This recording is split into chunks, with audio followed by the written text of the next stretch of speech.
যাকে ভালোবেসেছি তার সৌন্দর্য দেখিনি। সে যেমনই হোক, আমি তার থেকে সুন্দর কাউকে চাইনি। তার মুখ থেকে ভালোবাসার কথা শোনাটা ছিল আমার জীবনের শ্রেষ্ঠ উপহার। আফসোস, এটা ছিল তার অভিনয়।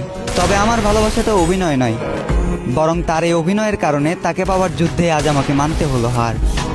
একটা সময় হাসির রাজ্যের রাজা ছিলাম, আজ সেই হাসিটাকেও হারিয়ে ফেললাম। আমি জানি আমি তার প্রথম নয়, বরং দ্বিতীয় ভালোবাসা ছিলাম। তবুও সে চিন্তা বাদ দিয়ে তাকে ফুলের মতো আগলে রাখলাম।